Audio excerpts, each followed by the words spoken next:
ఉన్నాము అనేది నేను మీకు ఎదురుకుండా కనపడుతున్నాను. మా మాస్టారు, మా తెలుగు మాస్టారు కలకయ్య గారు ఎన్సీసీలో చేరు అని చెప్పిన తర్వాత నేను ఎన్సీసీలో చేరాను.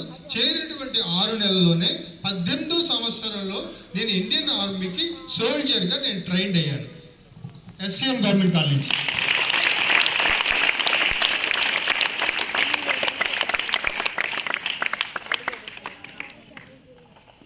ఇప్పుడు మీరు నా దగ్గర నుంచి ఏవేవి విందాం అనుకుంటున్నారో అడగండి ఒక్కసారి. నేను ఒకసారి ఆ విధంగా వెళ్తాను. నేను నా గురించి నువ్వేం అడుగుతున్నావు? ఏం లేదు. నువ్వు ఏం లేదు. పాప నువ్వు ఏం లేదు. పాప నువ్వు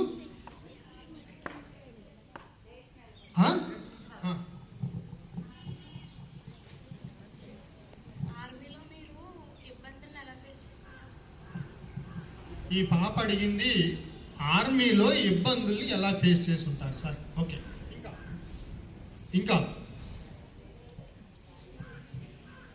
హలో, మీరు నా దగ్గర నుంచి ఏం విందాం అనుకుంటున్నారు అది చెప్తాను.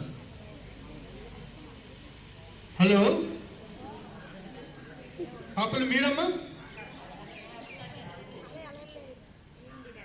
ఏమ్మా నా దగ్గర నుంచి ఏం విందాం అనుకుంటున్నారు? Very good. అసలే విందాం చూడలేదా? ఓకే.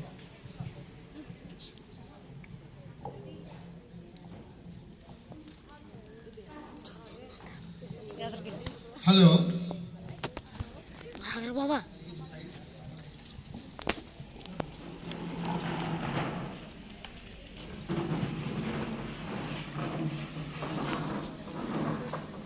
మన ఊరు పేరేంటమ్మా? ఎవరు వినపట్ల? అవునా? మన ఊరు పేరు కాకరపాడు. మన స్కూల్ పేరు, అలాగే మన దేశం పేరు. భారతదేశాన్ని రక్షించే వాళ్ళు ఎవరు? సైనికులు ఎన్ని రకాలుగా ఉంటారు? సైనికులు 3 రకాలుగా ఉంటారు. ఒకటి భూమి మీద, ఇది భూమినా భారతదేశ భూభాగము. ఈ భూభాగం మీద ఉండి చేసేవాళ్ళు ఆర్మీ. ఇదంతా ఏంటి? సముద్రమేనా? ఇదంతా నేవీ. ఇది కూడా మంచు ప్రాంతము, భూభాగమే. కానీ రైలు కానీ రోడ్డు కానీ ఉన్న ప్లేస్ కాదు. ఈ తెల్లగా ఉన్నదంతా కూడా మంచు ప్రదేశము. అలాంటి ప్లేస్ లో ఇక్కడి నుంచి ఎక్కడికి, ఇక్కడి నుంచి ఇక్కడికి, ఇక్కడి నుంచి ఇక్కడికి వెళ్ళాలంటే మన ఫోర్స్, ఎయిర్ ఫోర్స్ విమానాలు చూసారా మీరు? అవి అంటే ఆర్మీలో మీరు అడుగుతున్నది ఫస్ట్ సిపాయిలు ఎన్ని రకాలుగా ఉంటారు? రక్షక పద్ధతులు సిపాయిలు అంటారు. ఇండియన్ ఆర్మర్డ్ ఫోర్సెస్ 3 రకాలు.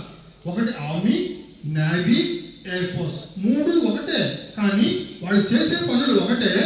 భూమి మీద చేస్తే కనుక దాన్ని ఆర్మీ అంటాం, నీటి మీద చేస్తే కనుక నేవీ అంటాం. అలాగే ఆకాశంలో ఎయిర్ మిజైల్స్ కానీ, సర్ఫేస్ టు ఎయిర్ మిజైల్స్ కానీ, తర్వాత సర్ఫేస్ టు ఎర్త్ మిజైల్స్ కానీ, లేదంటే ఈ యొక్క ఎయిర్ రాడార్లను, ఎయిర్ అంటే పై నుంచి మనం రక్షించే వాళ్ళని ఎయిర్ ఫోర్స్ అంటాం అన్నమాట. సో ఈ 3 నేను పనిచేసింది భారత భూభాగం మీద సైనికుడు. కానీ నా అదృష్టం ఏంటంటే నేను ఎయిర్ ఫోర్స్తోనూ లింక్తో ఉన్నాను, నేవీతోనూ లింక్తో ఉన్నాను, అటు ఎయిర్ ఫోర్స్తోనూ లింక్తో ఉన్నాను. కారణం ఏంటంటే నేను టెలికమ్యూనికేషన్స్లో ఉన్నాను. స్పేస్ రాడార్ వల్ల ఆకాశంతోనూ, అలాగే సబ్మెరీన్స్తో నేను భూభాగంతోనూ, ఈ మైక్రో వేవ్స్, తర్వాత ఓఎఫ్సి కేబుల్తోనూ, భూ కేబుల్తోనూ కమ్యూనికేషన్ రేంజ్లో ఉండడం బట్టి 3 ప్రాంతాల్లోనూ కూడా నేను పనిచేశాను. ఈ పాప అడిగింది మీరు ఆర్మీలో ఉన్నప్పుడు ఏమేమి ఇబ్బందులు ఫేస్ చేశారు. మొట్టమొదటమ్మా ఆంధ్ర వెళ్ళేటప్పటికి మన అన్నం ఉండేది కాదు, ఆవకాయ ఉండేది కాదు. మీరు టికెట్ చెప్తారా? అంటే ఇబ్బందులు అంటే అర్థం ఏంటంటే ఇష్టం లేనిదే కష్టం. మీరు మాట అన్నారు, ఇష్టం లేనిది కష్టం. ఆర్మీలో వెళ్ళిన తర్వాత ఇబ్బందులు ఫేస్ చేయడం కాదమ్మా, ఆ శరీరాన్ని 6 నెలల పాటు కఠినమైనటువంటి శిక్షలు ఇస్తారు. ఇబ్బంది అనేది ఏమీ ఉండదు. ఎందుకంటే శరీరాన్ని మనము ఏ విధంగా మలుచుకోవాలో ఆ విధంగా బేసిక్ ట్రైనింగ్ అని 6 నెలలు ఇస్తారు. 6 నెలల ట్రైనింగ్లో మనకి ఫిజికల్ టెస్ట్, మెంటల్ టెస్ట్, తర్వాత యాటిట్యూడ్ టెస్ట్ కూడా మనకి అంతా మారిపోతుంది అన్నమాట 6 మంత్స్ బేసిక్ ట్రైనింగ్ వల్ల. సో మనకి మీరు అనిపించేటువంటి కష్టాలు అనేది 3 వంతులు అక్కడ ఏమీ ఉండవు. ఎందుకంటే ఇష్టమైనటువంటి పని కాబట్టి కష్టము నష్టము లేదు. కష్టాలు అనేది ఓర్చుకునే శక్తి కలిగిస్తే కష్టం లేదనమాట. సో మేము చేసిన కష్టాలు అనేది ఏంటంటే ఒక్కొక్కసారి అనిపిస్తుంది 6 నెలలకి 9 నెలలకి రావాల్సి వచ్చేది. ఇంట్లో వాళ్ళని మేము కలుసుకునే వాళ్ళం కాదు, మా తోటి వాళ్ళని కలుసుకోలేదు. నా ఫ్రెండ్ మీ మాస్టర్ ఇక్కడ ఉన్నారు, ఆయన్ని నేను ఇప్పుడు కలుసుకున్నాను 35 సంవత్సరాలు 40 సంవత్సరాల తర్వాత, కానీ మర్చిపోలేదు. అది మా ఇష్టం. ఏమ్మా, థ్యాంక్ యూ. ఇంకోటి ఇంకా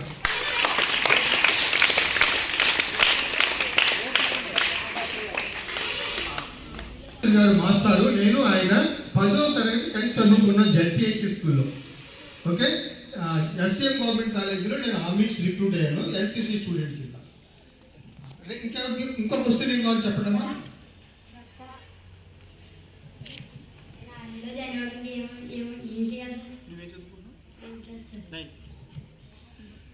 బేసిక్ గా ఆర్మీలో జాయిన్ అవ్వాలి. ఈ విషయాలు మనకి అవేర్నెస్ ఎందుకు ఉండదంటే, మన భారత భూభాగంలో ఇదంతా భారతదేశం అయితే మన ఆంధ్ర రాష్ట్రం ఇది కూడా ఇప్పుడు తెలంగాణ, ఇది ఆంధ్రప్రదేశ్. మనకి ఆర్మీ అనేది ఎక్కువగా ఈ తీర ప్రాంతం అనేటువంటిది నేవీ ఉండడం వల్ల భారత భూభాగంలో ఆర్మీకి బోర్డర్తో వచ్చేటువంటివి కష్టాలు సుఖాలు తెలియవు. ఇక్కడ మీరు అన్నట్టు కాపాడిగింది కష్టం ఏంటి సుఖం ఏంటది అటాకింగ్ ఫోర్స్. ఇక్కడ గుజరాత్లో పాకిస్తాన్ అనేది ఉంది, అలాగే ఇక్కడ ఆఫ్ఘనిస్తాన్ ఉంది, చైనా ఉంది, టిబెట్, ఇక్కడేమో నేపాల్ ఉంది, భూటాన్ ఉంది, బంగ్లాదేశ్ ఉంది, మన్యార్ ఉంది. సో ఇవన్నీ కూడా భారత భూభాగ దేశాలు కాబట్టి నార్త్ ఇండియాలో ఎక్కువగా ఆర్మీ అంటే కనుక బాగా తెలుస్తుంది. ఈ బాబు అడిగాడు నేను చదవాలంటే కనుక ఏం చేయాలి అని చెప్పేసి. ఆర్మీ అంటే కేవలము, నేను అడిగా సిపాయి, ఆర్మీ అంటే సిపాయి, army, navy, air force. So ఇది కూడా ఆర్మీ కింద లెక్కే. ఇండియన్ ఆర్మర్డ్ ఫోర్సెస్ వీడి పేరు ఏంటి? ఫోర్సెస్. అందులో ఆర్మీ, నేవీ, ఎయిర్ ఫోర్స్ 3 ఉంటాయి. 3 కూడా ఒకటే ఆర్మర్డ్ ఫోర్సెస్ అన్నమాట అమ్మా. సో మీరు బేసిక్గా 10th క్లాస్ పాస్ అయి ఉండాలి. ఏజ్ 17 సంవత్సరాలు. 17 తర్వాత మీరు ఫస్ట్ క్లాస్ అయి ఉండాలి. మరి ఫస్ట్ క్లాస్ కావాలి ఏమా. తర్వాత ఫిజికల్ యాటిట్యూడ్ టెస్ట్లు అని ఉంటాయి, ఫిజికల్గా మెడికల్గా ఉంటాయి అన్నమాట. ఫిజికల్ టెస్ట్లో మన డ్రిల్ మాస్టర్ చెప్తారు మీకు, ఆయనకి అన్నీ తెలుసు ఆయన చెప్తారు, నేనే చెప్పక్కర్లేదు. ఆయన చెప్పారు అంటే 100% మీకు ఏంటి ఫిజికల్ ట్రైనింగ్ టెస్ట్ అనమాట. ఫిజికల్ 10th క్లాస్ ఏమో పాస్, 10th క్లాస్ పాస్ అయిన తర్వాత కూడా నువ్వు ఎంట్రీ అవ్వచ్చు. 10th క్లాస్ పాస్ అయిన తర్వాత ఏమా ఆర్మీ, నేవీ, ఎయిర్ ఫోర్స్ కాబట్టి. ఓకే, ఇంకా ఏం క్లాస్ చెప్పండి. మూడు విభాగాల్లో ఎంపిక అవ్వడానికి ఒకే రకమైన అర్హత ఉంటాయా, వేరువేరుగా ఉంటాయా?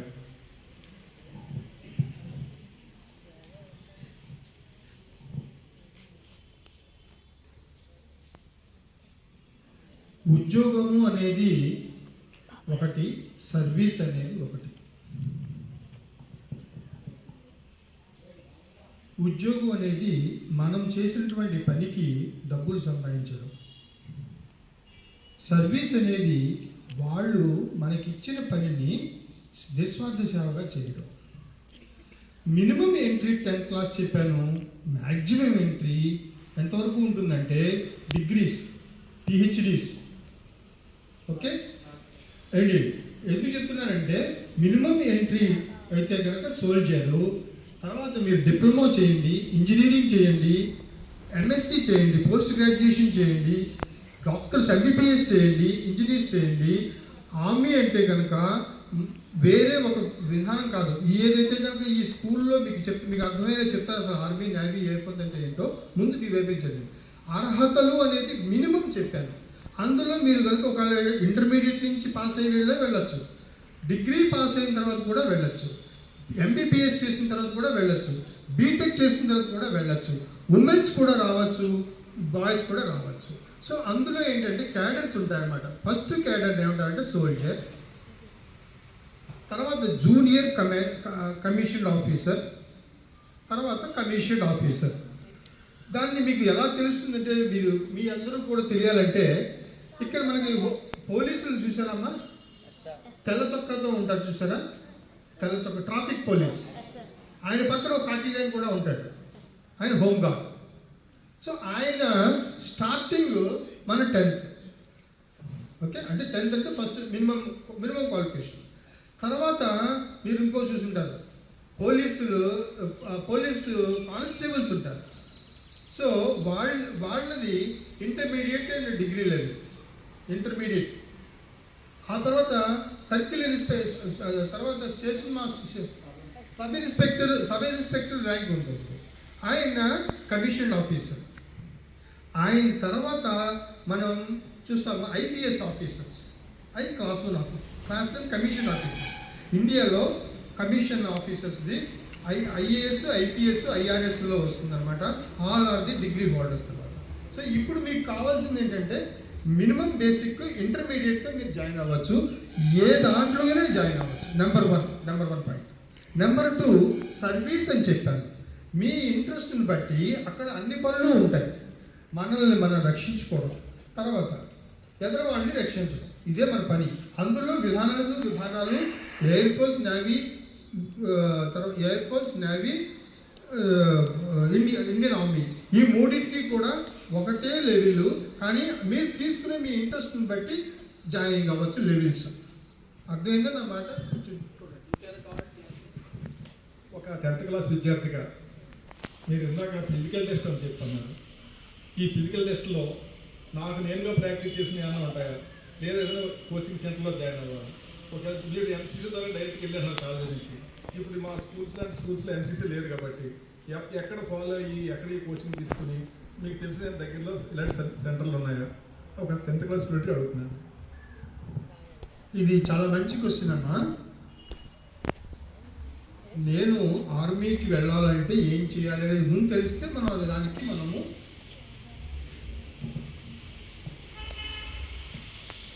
జిల్లా పరిషత్ హై స్కూల్లో నేను చదువుకున్నాను.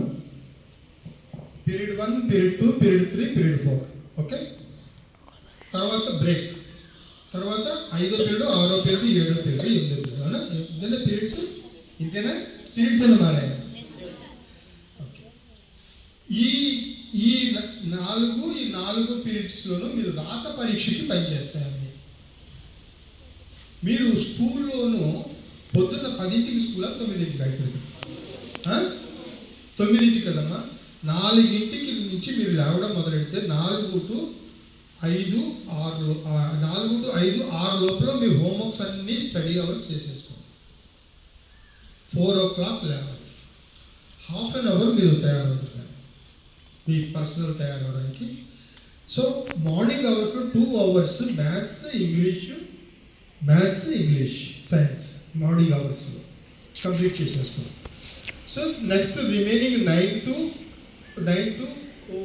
1 o'clock ఇక్కడ మనకి మార్నింగ్ అవర్స్లో సబ్జెక్ట్స్ ఉంటాయి, లాంగ్వేజెస్, మ్యాథ్స్, ఇంగ్లీషు. ఈవినింగ్ 4 periodsలోనూ 2 periods మస్ట్ అండ్ షుడ్గా మీరు మన ఫిజికల్ యాక్టివిటీ డైరెక్టర్ గారి దగ్గర, ఆయన దగ్గర ట్రైనింగ్ తీసుకోండి, సరిపోతుంది. ఏమని? Pushups, long run. మీరు స్కిప్పింగ్ చేస్తారా? స్కిప్పింగ్. పిల్లలు కూడా, మగ పిల్లలు, బాబు masters, I think last all are the genius. ఎందుకంటే నేను ఎప్పుడు లాస్ట్లోనే కూర్చునేవాడిని. ఏమ్మా ఒకసారి ఆ లాస్ట్లో కూర్చుంటే జెంట్స్ అందరూ కూడా ఒకసారి ఏంటమ్మా 10th క్లాసా?